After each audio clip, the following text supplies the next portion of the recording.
Great Britain has turned into a communistic banana republic without juries or free speech, and they have canceled upcoming elections. Keir Starmer is a woke Stalin. Great Britain is a politically correct Soviet Union. It's been a pretty extraordinary week in British politics, and some might say pretty extraordinary day in British politics. The day's the day we learn that there will be surveillance cameras, not just in our big cities, but literally in every single village. The surveillance cameras are no longer just cameras videotaping passively, but advanced systems that collect and store personal information about everyone. Yes, also about you. We uncover a surprising revelation. And it's not about a surveillance state like China or North Korea this time.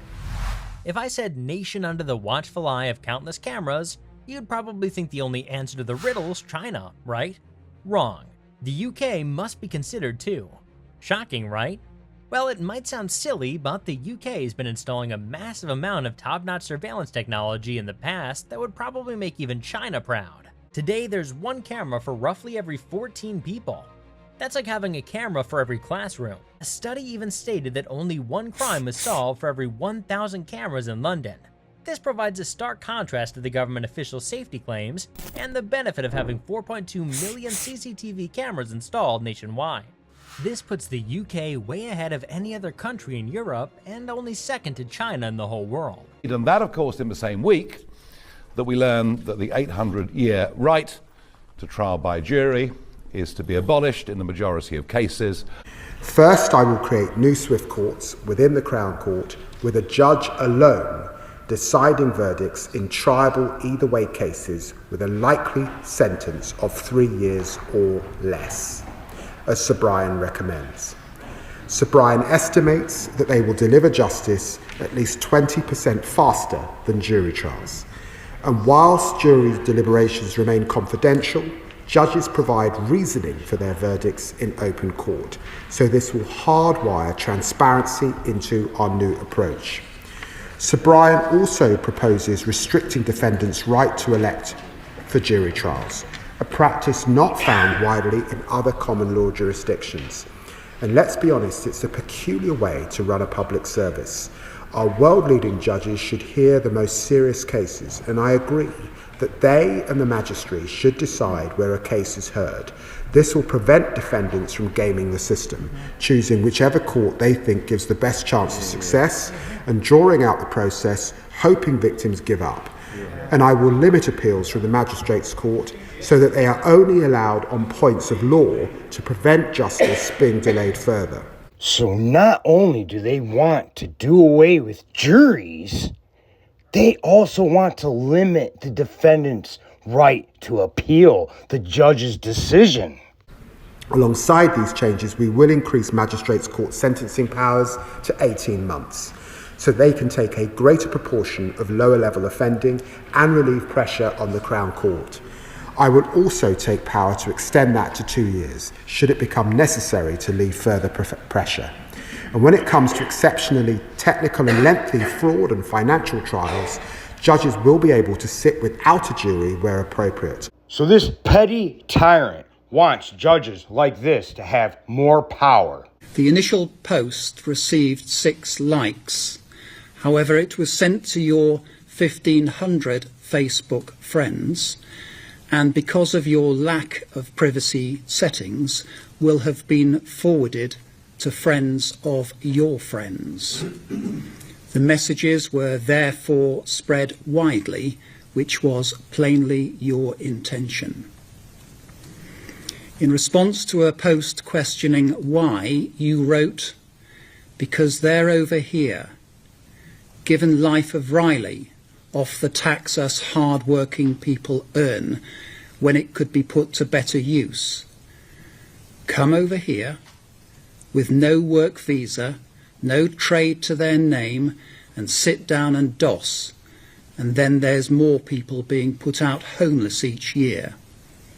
They get top band priority on housing and many more reasons."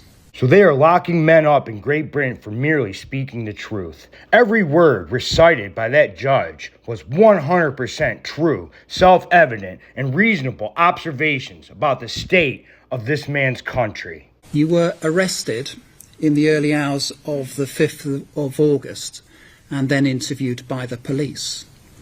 Your motivation became clear when you informed the police that you had promoted the idea of attacking the Britannia Hotel as a result of anger and frustration at immigration problems in the country. You went on to say that you did not want your money going to immigrants who, quote, rape our kids and get priority, end quote. Again, these are merely words of truth. These are ideas. These are thoughts. These are rationalizations. These are statements of fact. These are statements of opinion. This is basic human freedom we're talking about. And how much time did he get for exercising his freedom of speech? The sentence is one of 20 months imprisonment. And of course, despite not being in the manifesto, the government want to introduce digital ID.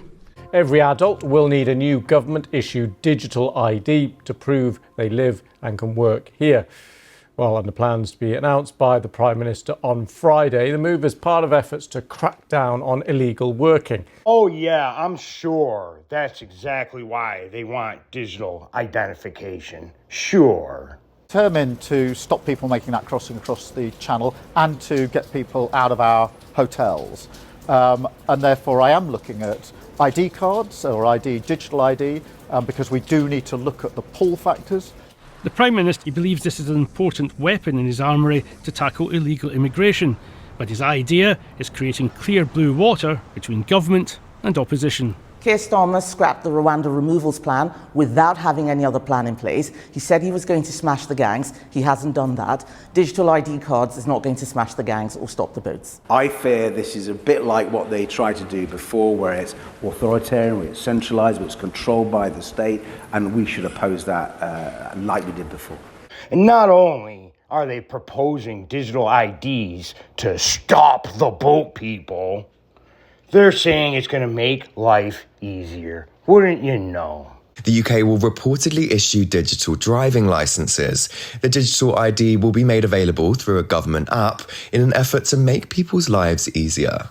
And it is, frankly, a very authoritarian government. It doesn't really believe in liberty. It doesn't really believe in individual freedom. Now, the Labour government has recently pushed through the Employment Rights Bill, despite significant opposition. This legislation, particularly Clause 18, poses a serious threat to free speech in our pubs and beyond. It requires employers to take all reasonable steps to protect their employees from so-called harassment by third parties. In practice, this could mean pub owners being held responsible for conversations between patrons. Now, the Free Speech Union has rightly labelled this as a dangerous escalation in speech policing. How many people do you think were arrested in the United Kingdom for speech violations, arrested by the police, handcuffed and brought to jail in 2023? What's your guess? Is it more than 12,000? Because that's the answer, more than 12,000. Wow, that seems like a lot. Is that a lot? Well, let's compare it to the number, the widely agreed upon number, from the most totalitarian country in the world. A country so lacking in basic freedom, a country run by a madman, a country that's so evil we're literally at war with that country right now, just on principle. And that country, of course, is Russia under Vladimir Putin.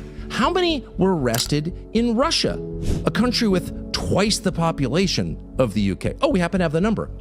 3,319. So that tells you, you don't think totalitarianism can come to the Anglosphere? Oh, it already has.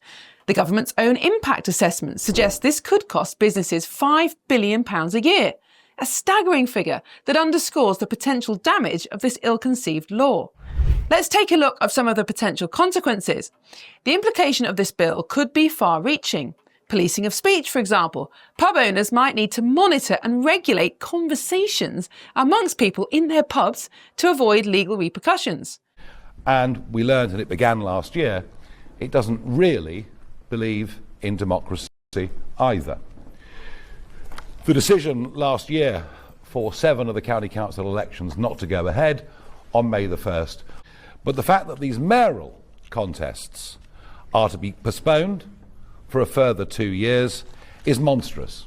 I have decided to bring forward legislation to postpone 29 elections. Given firstly that the electorate were told they would go ahead, given the amount of money that's been spent in preparing for them, forgive me, but they might be getting slightly confused as to what's going on in local government. Well, it is a local government reorganisation. I have to say, it's one personally that I'm completely opposed to. A British woman has been ordered by the government to sell her recently purchased home to make way for migrants, raising serious concerns about private property rights and government overreach.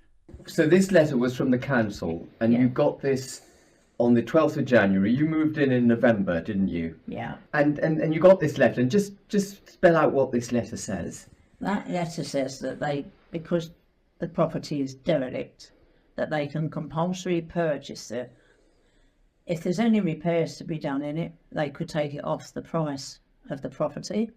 Yeah. And these properties are for migrants. That's what they want these houses for. Extraordinary, isn't it? And how did you feel when you got a letter? You moved into your new wonderful home, you settle down, law-abiding citizens, and you get a compulsory purchase order from the council accusing you of occupying a derelict home. How did you feel when you got this?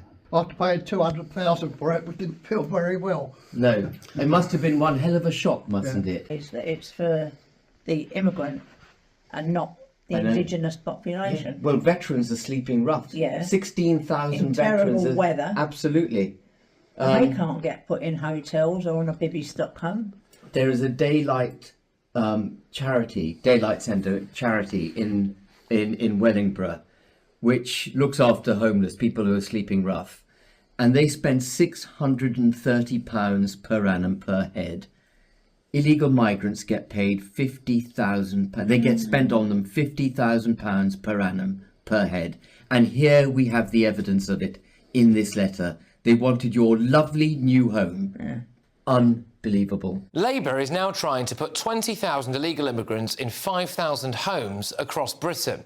We've got veterans being evicted in Bolton, victims of domestic abuse living in shipping containers in London, but Yvette Cooper will bend over backwards for illegals. Get ready for some shocking statistics that came out today. The number of asylum seekers in Britain is at a record high. There are 111,000, that's up 14%. Illegal arrivals are up 27%. There were 49,000 in the year to July this year. We can add a few thousand more on top now that we're in late August. Channel migrants account for 88% of illegal entries. So just imagine that. If we stop the boats, we'd have 88% less illegal entries. Since January 2018, 3/4 of small boat arrivals were men, while only 16% were children. I mean, just say that again. Since January 2018, 3/4 of small boat arrivals have been men. Remember the case of Hamit Choskan? He was prosecuted after setting fire to a Quran, his own Quran, outside the Turkish consulate. He fled Turkey himself following persecution. He was accused of posing a threat to public order after burning the book in February. He said it was a peaceful protest. He was actually violently attacked by a man who allegedly slashed at him with a knife before kicking him after he fell to the ground.